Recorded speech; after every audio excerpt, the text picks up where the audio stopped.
Hello, my name is Brian Borelli. My job?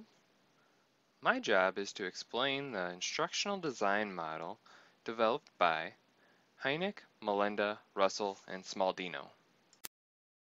I know what you're thinking. Who can remember all of that? Well, you're in luck. The design model by Hynek, Melenda, Russell, and Smaldino is also known as the Assure model. Yep, you guessed it. Assure is one of those handy-dandy acronyms we love to use. So, what does the acronym ASSURE stand for? Each letter in the ASSURE model stands for a different step in the design process. A. Analyze learners. S. State objectives. S. Select media and materials. U. Utilize media and materials. R. Require learner participation. And E. Evaluate and revise. Before we look closer at each step, let's take a moment to look at the development of the ASSURE model. Developed in 1999, the ASSURE model is classroom-oriented with a focus on creating plans with media and technology incorporated to enhance instruction. The model was developed as a systematic way to assure good learners. In the first step, we are going to analyze our learners. In this step, we want to look for general characteristics such as grade level, job, and other factors that may affect learners. Next, we're going to look at competencies such as entry knowledge, vocabulary, and attitude towards learning. We also want to factor in any preferred learning styles of our learners. Next, we are going to state our objectives. We need to use measurable terms using the ABCD model. First, we look at the audience, or who we're teaching. Next, the desired behavior using action verbs from the Helpful 100. Next, consider the conditions or tools that can be used. And finally, the degree of accuracy that we expect. Next, we will select media and materials. Looking at media, we want to select appropriate and available devices for the lesson. When selecting materials, they can be pre-made, adapted, or completely designed from scratch. U stands for Utilize Media and Materials.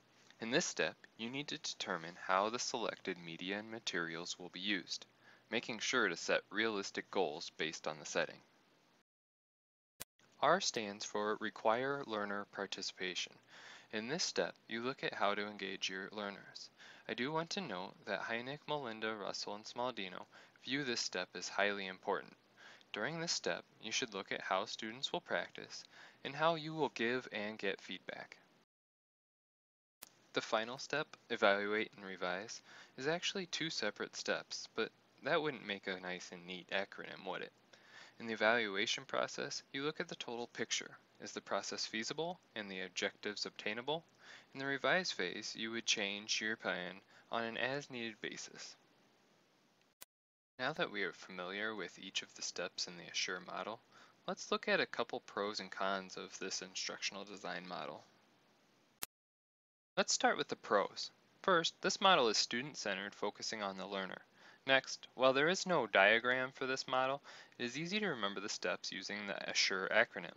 And finally, because it looks like a typical lesson plan with an emphasis on media, it is a familiar process and does not have a large learning curve. On the other hand, let's look at some cons. Being a simple design plan is both a pro and a con. While simplicity can be good, it can be a limited model containing no needs analysis in the plan. Another drawback is its limited use outside of the classroom setting. As one final note, I want to leave you with this idea. A quote from Sharon Smaldino, one of the developers of the ASSURE model. She says, "It's not about the technology and media. It's about the learners and the important decisions we make as designers and instructors to ensure successful learning opportunities."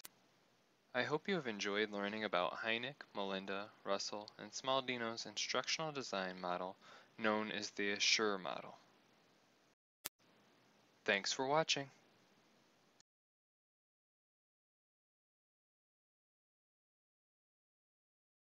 Created using Powtoon.